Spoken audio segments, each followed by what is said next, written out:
बुलाऊंगी जो आपको जो अभी नए बजट जो 2021 है उसके जो हर रोज़ अदाद शुमार तब्दील होते हैं और उनमें क्या हकीकत है और वो रद्द-बदल की वजह क्या है। वो मईशत जो 5.8% पर तरक्की कर रही थी, वो पहले साल में 1.9% पे गई, फिर वो मनफी 0.5% पे गई और 2 हफ्ते में वो 3.9% पर पहुंच गई। तो उसका एक पूरा जायज़ा आपको Mohammad Zubair sahab, former governor Sindh, vice president Pakistan Muslim League Noon देंगे। बिस्मिल्लाहिर्रहमानिर्रहीम। पहला चार्ट लगा दूँ। ये दो टॉपिक्स हैं जिनको मैं कवर करूँगा। मिफ्ता इस्माइल साहब ने बड़े डिटेल में बताया कि नंबर्स हम कहाँ थे 2018 में और कहाँ आ गए हैं। डॉक्टर साहिबा ने बड़ी तफसील से बताया और नंबर्स को और पंजाब को कंसंट्रेट करके। मसला कुछ और है। तो हम और आप सब ये समझ रहे होंगे कि मसला है क्या, ये इतनी ख़राब परफॉर्मेंस हो क्यों गई है। क्योंकि हमें तो जो बताया था कि वो 200 लोग कोई हैं पाकिस्तानी, वो इतने चैंपियन हैं, वो जैसी पीटीआई की हुकूमत आएगी वो डिलीवरी ऐसी शुरू होगी। लेकिन लेट्स सी द रियलिटी के टीम है क्या और टीम में अकाड़ पचाड़ कितना किया गया है। और इमरान खान ही की लैंग्वेज में बताऊंगा, क्योंकि आपको याद है वो कहते थे कि विनिंग कॉम्बिनेशन को चेंज नहीं करना चाहिए। तो या तो ये कहें कि ये विनिंग कॉम्बिनेशन नहीं थी 3 साल और इस वजह से इतनी अकाड़ पचाड़ करनी पड़ी, और या ये एतराफ है उस लैक ऑफ परफॉर्मेंस का, लैक ऑफ कैपेसिटी का, इनकॉम्पिटेंस का, अनप्रोफेशनलिज्म का, जिसकी झलक अभी नजर आती। लगाएं जी, चार्ट लगाएं। ये है इनकी इकोनॉमिक टीम जो 3 साल में जिसको हम देखते हैं। खास तौर पर जिक्र करूंगा फाइनेंस मिनिस्टर का, क्योंकि सबसे ज्यादा इंपॉर्टेंट होता है। और हमारे 2 फॉर्मर फाइनेंस मिनिस्टर, एक अभी बता चुके हैं, बोल चुके हैं और अपनी काबिलियत का मुजाहरा भी कर चुके हैं। डार साहब आके भी बताएंगे। तो 4 साल डार साहब थे और 1 साल मिफ्ता इस्माइल साहब थे टोटल, और वो भी दोनों पीएमएलएन के जियाले, पीएमएल के स्टॉलवर्ड्स। किसी और कहीं बाहर जाके हमें मांगना नहीं पड़ा था, और भी बड़ी तैयार थी टीम। लेकिन अभी हम इसी की बात करते हैं। तो 4 फाइनेंस मिनिस्टर, जो स्टार्ट किया था असद उमर साहब से, और मेरा ख्याल है मोहित पीरजादा साहब एग्री करेंगे, फाद हुसैन भी बैठे हुए हैं, the poster boy of PTI, जिसके लेके आप सब कह रहे थे कि पाकिस्तान का नक्शा बदल जाएगा, और जिसकी वजह से वो नया पाकिस्तान का तस्वर जो इमरान खान ने पेश किया था उसको कन्वर्ट करना था एक रियलिटी में, ड्रीम इनटू रियलिटी, वो करना था असद उमर में। मैं कोई गलत बात नहीं कर रहा। और मेरा ख्याल है पता नहीं कितने हजारों लाखों करोड़ों वोट उसके नाम से लिए गए। हुआ क्या, 8 महीने में वो पोस्टर बॉय, हमने नहीं निकाला, हमने नहीं कहा इसको फारिग करें, एतराफ किया इमरान खान साहब ने 8 महीने में। 10 साल तक ढंडोरा पीटा और 8 महीने सब्र नहीं हुआ। अगर ये विनिंग कॉम्बिनेशन था, अगर पिच डिफिकल्ट थी और बैटिंग करना बहुत मुश्किल था, तो आप बैट्समैन को टाइम देते ना, जैसे 92 वर्ल्ड कप में दिया गया था। 20 ओवर के बाद 50 रन बने थे और इमरान खान साहब और जावेद मियांदाद बैटिंग कर रहे थे। पिच बड़ी डिफिकल्ट थी, पता था कि ये इस वक्त अभी आराम आराम से बैटिंग करनी है। और अभी रिसेंटली असद उमर ने एक वीडियो रिलीज की थी 3 अप्रैल 2019 की, जिसमें उन्होंने खुद कहा कि ये सुन ले मैं क्या कह रहा था, कि 2 साल मुश्किल वक्त आएगा, स्टेबलाइजेशन का पीरियड होगा, इसमें कोई आप एक्सपेक्टेशन ना करें। हालांकि एक्सपेक्टेशन इलेक्शन से पहले बिल्डअप कर दी थी। तो मैंने उसके जवाब में ये कहा कि उसके 15 दिन के बाद आपके कप्तान ने निकाला, तो मसला तो कप्तान का है, हमें क्या बता रहे हैं आप। उसके बाद जब अपने जो आपके सबसे बड़े स्टॉलवर्ड थे, और जाहिर है पीटीआई के बहुत बड़े जियाले हैं, वो उनको जब निकाला तो इनके पास टीम थी नहीं। वो 200 लोग जो हमें बता के थक गए थे कि जी 200 हैं ऐसे जो दुनिया की मैशत चेंज कर सकते हैं, कोई नहीं मिला। कहाँ पहुंचे, डॉक्टर हफीज शेख के पास। कौन थे डॉक्टर हफीज शेख साहब? 3 साल जो कि पीपल्स पार्टी के फाइनेंस मिनिस्टर थे, और जिनके बारे में वो लफाजी की इमरान खान ने कंटेनर में चढ़ के बर्बाद कर दिया। तो 4 फाइनेंस मिनिस्टर, जिसमें से दूसरे जो अब आए हैं शौकत तरीन साहब, वो 1.5 साल या पौने 2 साल थे फाइनेंस मिनिस्टर पीपल्स पार्टी की हुकूमत। यानी कि पीपल्स पार्टी के पूरे दौर के जो फाइनेंस मिनिस्टर थे उनको रख के अपनी मैशत ठीक कर रहे हैं नया पाकिस्तान बनाने के लिए। जी अगला आएगा सलीम मांडी वाला और पता नहीं कौन कौन आएंगे। बहरहाल ये तो फाइनेंस मिनिस्टर की स्टोरी थी, ये कवर करना इंपॉर्टेंट था। 5 फाइनेंस सेक्रेटरीज, एक फाइनेंस सेक्रेटरी यूनुस धागा साहब को बदला गया जब IMF की नेगोशिएशन 2019 अप्रैल में फाइनल स्टेजेस पर थी।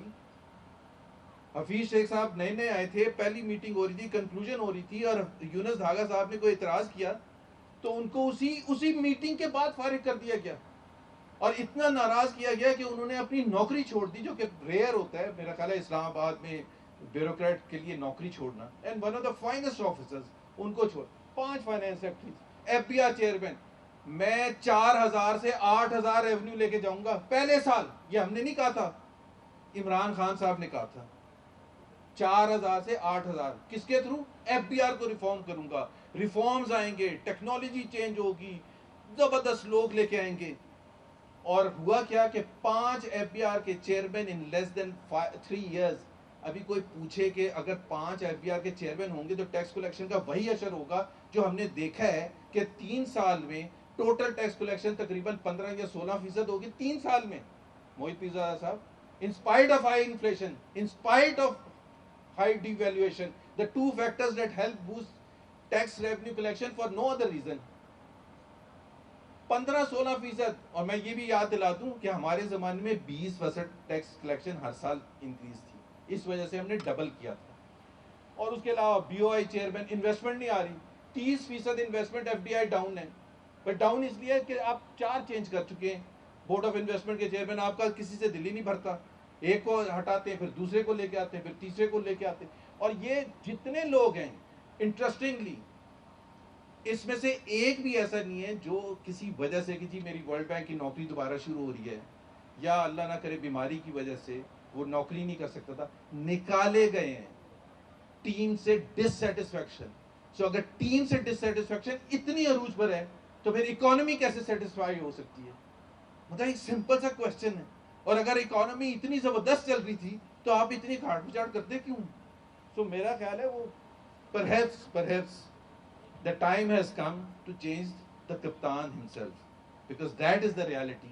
अगर आप सारे प्लेयर्स को, ओपनिंग बैट्समैन को, वन डाउन को, फास्ट बॉलर को, सबको निकाल रहे हैं और कह रहे हैं ये ठीक नहीं हो रहे और मैं ठीक करके छोड़ूंगा, इसका मतलब है कप्तान को निकालने का टाइम आ गया। अगर क्रिकेट बोर्ड होता तो मेरा ख्याल है श्योरली फैसला करता, लेकिन इस वक्त जिनके हाथों में है वो अभी शायद उन्होंने फैसला नहीं किया कि कप्तान को बदलने का वक्त है। आगे चलें जी, दूसरा चार्ट। दूसरा जो इशू है नंबर्स के इंटीग्रिटी, हमें बताया जाता है कि जी 3.94 है और आप माने 3.94 है, लेकिन एक आपकी इतनी खराब अगर क्रेडिबिलिटी हो चुकी हो पिछले 3 साल में, और उससे पहले अगर हम जाके देखें कि आपने जहां से स्टार्ट किया था इकोनॉमिक प्लान में, लंबा चौड़ा नहीं जाता, वो जो कंटेनर में खड़े होकर सारे वादे करते थे, बट 9 जुलाई 2018 को प्लान पेश किया, इकोनॉमिक प्लान। उस प्लान की 2 जो सबसे बड़ी बातें थी जो आज हर पाकिस्तानी को पता है, 1 करोड़ नौकरियां और 50 लाख घर। ना एक घर डिलीवर हुआ अभी तक 3 साल के बाद, क्योंकि पता ही नहीं था कि 50 लाख घर बनेंगे कैसे। प्राइवेट सेक्टर बनाएगा, पब्लिक सेक्टर बनाएगा, पैसे कहाँ से आएंगे, प्राइवेट पब्लिक पार्टनरशिप कैसे होगी, उसकी रीपेमेंट का प्रोसेस क्या होगा, लीगैलिटीज क्या होंगी, कुछ पता ही नहीं था। बिलीव में कुछ नहीं पता था, और उठा के आपने ये कमिटमेंट कर दी 1 करोड़ जॉब्स। रिजल्ट ये 50 लाख जा चुकी हैं, उस हिसाब से 1 करोड़ 50 लाख देनी है 2 साल में। और घर जो हैं वो इसी तरह से आपके 50 लाख घर, अगर आप इसको टोटल नॉर्मल 5 साल में फेज आउट करें तो तकरीबन 80,000 घर हर महीने के बनते हैं। 80,000 घर। उस्मान बुज़दार और वो केपी के क्या चीफ मिनिस्टर का नाम है, महमूद खान, मतलब वो एक घर 6 महीने में बना लें तो बहुत बड़ी बात है। 80,000 घर ये कमिटमेंट की थी, और सारा पढ़ा लिखा पाकिस्तान जाके वोट दे रहा था, ये भी नहीं पूछा था कि ये कैसे बनाएंगे। उसके बाद हुकूमत में आ गए। हुकूमत में आने के बाद जिस तरह मैंने कहा कि पहले साल एक दफा नहीं कहा, बार बार कहा मैं 4,000 को 8,000 करके दिखाऊंगा। अभी वही 4,000 के उसमें घूम रहे हैं अभी तक 3 साल के बाद। और जब 4,000 हो गए तो ट्वीट कर रहे हैं, मुबारकबादें दे रहे हैं, ढोल धमाके हो रहे हैं कि जी ओहो 4,000 पाकिस्तान की तारीख में हो गया। भाई 4,000 आपको करना था 2019 में। इसी तरह से बाकी आप नंबर देख लें, फिस्कल ईयर 2019-20 के लिए 5.6 ट्रिलियन का टैक्स रेवेन्यू दिया। 5.6 ट्रिलियन, कोई खबर नहीं है, कोई प्लान नहीं है, कोई अंदाजा नहीं है, कोई मशीनरी का पता नहीं है। एंड कहाँ हुआ? 3.9, 5.6। और कोविड आया था लास्ट 3 महीने में। उससे पहले के 9 महीने के फिगर्स आप उठा के देख लें, उसके हिसाब से अगर ये कोविड ना भी आता तो ये कुछ 4,200 4,300 करते। उस साल, जिस साल इन्होंने टारगेट 5,600 बिलियन दिया था। इसी तरह पहले साल आखिर एंड हुआ तो ग्रोथ रेट बताया 3.3% है। हम भी थोड़े से खुशी भी हुई और परेशान भी हुए कि हमारे अंदाजे के मुताबिक तो नहीं है 3.3%। 6-7-8 महीने के बाद किताबों में बड़े खामोशी से कोई पार्लियामेंट में आके तकरीर नहीं की, कोई ये नहीं कहा कि जी हम रिवाइज कर रहे हैं। और रिवाइज होता है 3.3 से 3.1 हो जाए, 3.3 से 2.9 हो जाए, 3.3 कहाँ और 1.9 कहाँ, और बड़ी खामोशी से। और आज तक एक्सप्लेनेशन नहीं थी कि वो क्या वजूहत थी जिसकी वजह से इतना ड्रास्टिक कट कर दिया आपने एक्चुअल नंबर में। और अब हमें कह रहे हैं गन पॉइंट पर रख के कि नहीं हम माने 3.94। तो भाई आपकी अगर credibility about the estimates and numbers इतनी खराब है तो फिर आप ये कैसे कह सकते हैं? इसी तरह से फिस्कल डेफिसिट जनवरी में खड़े होकर, और ये मैं जितनी बातें कर रहा हूँ पार्लियामेंट में, शहबाज राना साहब को पता होगा और चेक कर सकते हैं, असद उमर ने जब रिवाइज बजट पेश किया है, दूसरा रिवाइज बजट, पहला सितंबर 2018 में, जब दूसरा जनवरी 2019 में, फिस्कल डेफिसिट होगा 5.1%, में आ गया 5.1%। जून में 800 बिलियन रुपए का एक्सपेंडिचर एक सडनली लैंड कर गया जिसका हुकूमत पाकिस्तान को नहीं पता था, जून के महीने में, जिसमें खुद असद ने एक बयान दिया जो वो फाइनेंस मिनिस्टर नहीं थे कि what is this happening, suddenly we see 800 billion rupees increase in the expenditure which the government of Pakistan did not know. और उसकी वजह से 5.1 फिस्कल डेफिसिट की वजह से 9% से ऊपर चला गया।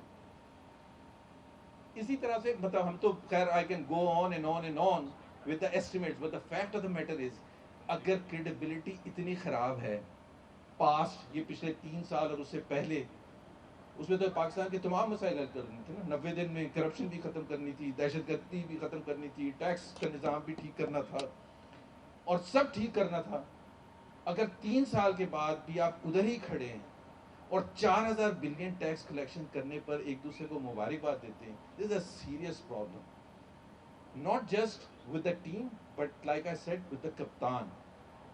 और मैं कोई एरोगेंस नहीं शो करना चाहता, बट मुवाजना आज आप खुद देख लेंगे कि टीम का डिफरेंस, और हमारे पास ये कोई बाहर से बुलाए हुए कोई भी नहीं है, ये सारे PMLN के स्टॉलवर्ड्स हैं और पुराने खिलाड़ी हैं जो कमिट भी कर चुके हैं, जिन्होंने अच्छे वक्त भी देखे और बुरे वक्त में भी खड़े रहे हैं। और ये आज इकोनॉमिक टीम आपके सामने जो प्रेजेंटेशन कर रही है, आप मुझे खुद मुवाजना करके बता दीजिएगा at the end of the day कि the difference in quality between the PMLN economic team and the PTI economic team. Thank you very much. बहुत शुक्रिया जुबैर भाई जिन्होंने आपको